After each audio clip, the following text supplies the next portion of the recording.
एक बार एक राजा था, उसकी 4 पत्नियां थी। चारों पत्नी में जो सबसे छोटी पत्नी थी उससे सर्वाधिक प्रेम करता था, उसके बाद की पत्नी से थोड़ा कम करता था, उसकी बाद की पत्नी से और कम करता था, और सबसे बड़ी जो पत्नी थी उससे बिल्कुल प्रेम नहीं करता था। एक समय आया कि राजा को पता चला कि अब मैं इस दुनिया से जाने वाला हूं, अब मैं बचूंगा नहीं। तो उस राजा ने अपनी जो सबसे प्रिय पत्नी थी उससे जाकर के पूछा कि मैं अब इस दुनिया से जाने वाला हूं, तुम क्या करोगी मेरे जाने के बाद? तो उसकी पत्नी ने कहा कि क्या करूंगी, तुम शमशान तक भी नहीं पहुंचोगे और मैं किसी और की हो जाऊंगी। राजा रोने लगा। जिस राजा ने जिस रानी को जीवन में सर्वाधिक प्रेम किया उसके ये शब्द हैं अंतिम समय में कि तुम शमशान तक नहीं पहुंचोगे, मैं किसी और की हो जाऊंगी। बहुत निराश हुआ राजा। दूसरी पत्नी के पास गया और कहा कि मैं इस दुनिया से जाने वाला हूं, अब तुम क्या करोगी? उसने कहा जाने वाले हो तो जाओ, तुम्हारे साथ शमशान तक जाऊंगी, उसके बाद तुम्हें कभी भी नजर नहीं आऊंगी। राजा और निराश हुआ कि इसको भी भले ही कम किया प्रेम, पर किया तो इसको भी बहुत था। ये शमशान तक जाने को तैयार है, बस उसके बाद ये भी नहीं जा रही है। फिर तीसरी रानी के पास गया, उसने कहा कि मैं जा रहा हूं, तुम क्या करोगी? इससे भी प्रेम करता था। उसने कहा कि शमशान तक तुम्हारे साथ जाऊंगी, साल में एक आध बार तुम्हारी याद भी कर लूंगी। ये भी संतोष करने के लिए पर्याप्त नहीं था। बहुत रोया और अंतिम पत्नी के पास गया। किस मुंह से गया ये सोच लीजिए, क्योंकि उस पत्नी को जीवन भर उपेक्षित करता रहा, उसको इग्नोर करता था, उसकी उपेक्षा करता रहा, तिरस्कार और अपमान उसको देता रहा। उस रानी से जाकर के पूछा कि मैं इस दुनिया से जाने वाला हूं, मेरे जाने के बाद तुम क्या करोगी? तो उस रानी ने कहा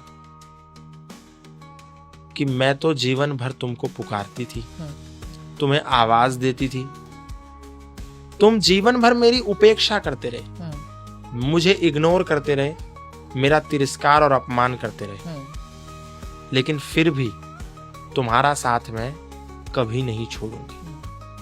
अब राजा के आंखों में दुगने आंसू थे, दुख के, पीड़ा के, पश्चाताप के, कि जिस रानी की उपेक्षा करी वो कह रही है कि तेरे साथ रहूंगी समय हमेशा सर्वदा जी। वो पहली रानी कौन थी जिससे राजा ने सर्वाधिक प्रेम किया, लेकिन उसने कह दिया कि शमशान तक नहीं जाऊंगी, उस शमशान तक तू पहुंचेगा नहीं, किसी और की हो जाऊंगी। वो थी राजा की संपत्ति, धन, संपदा। जीवन भर प्रेम किया, राजा शमशान तक नहीं पहुंचा, और आज व्यक्ति शमशान तक नहीं पहुंचता, संपत्ति पर मरे हुए व्यक्ति का अंगूठा भाई ले लेते हैं जी। पुत्र ले लेते हैं, और उसके शमशान में अग्नि संस्कार होने से पहले ही संपत्ति किसी और की हो जाती है। दूसरी रानी जो कह रही है शमशान तक जाऊंगी, व्यक्ति का शरीर जी। उसके बाद कभी साथ नहीं दूंगी। शरीर को व्यक्ति सजाता है, संवारता है, बहुत इसका ख्याल रखता है, मेरे बाल, मेरे ये, मेरा वो, मेरा XYZ सब कुछ, इतनी महंगे कपड़े, इतनी महंगे जूते, मेरे को ऐसा ऐसा ऐसा वैसा कैसा।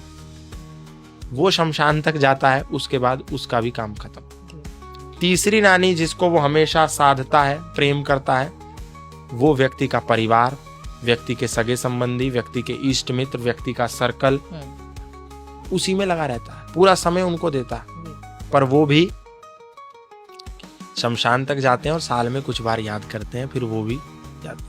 और चौथी रानी जो हमेशा उसको याद करती है, पुकारती है, बुलाती है, लेकिन वो कभी उसकी तरफ देखता ही नहीं, वो है व्यक्ति की आत्मा। आंख बंद करके व्यक्ति बैठता नहीं है, आत्मा पुकार रही है कि थोड़ा समय मुझको दो, लेकिन व्यक्ति आंख बंद के नहीं बैठता। पैसा कमाना तो कोई बुरी बात नहीं है, पैसे को प्रेम करना कोई बुरी बात नहीं है, क्योंकि वेद ही कहता है वयम श्याम पतयो रयिणाम, हम सब धन ऐश्वर्यों के स्वामी बने, हम सबसे अधिक धनवान होने चाहिए, हम सबसे अधिक ऐश्वर्यवान होने चाहिए। वेद नहीं कहता कि फटे पुराने कपड़े पहन करके घूमो। इसीलिए पैसा भी जरूरी है, उसको भी साधिए, और शरीर भी बहुत महत्वपूर्ण है, इसको भी संवारिए, इसको भी संवारना कोई मना नहीं है। और परिवार और सगे संबंधी भी आवश्यक है, इनको भी समय देना है, लेकिन आत्मा को भी नहीं छोड़ना है। आंख बंद करके 10 मिनट के लिए खुद को भी समय देना है जी। हम सुबह से लेकर शाम तक बिजनेस को समय देते हैं, व्यापार को समय देते हैं, नौकरी को समय देते हैं, समाज को समय देते हैं, पत्नी को समय देते हैं, गर्लफ्रेंड को समय देते हैं, सब कुछ करते हैं, लेकिन खुद को समय नहीं देते। आंख बंद करके कभी भीतर बैठते नहीं कि आत्मा क्या कह रही है,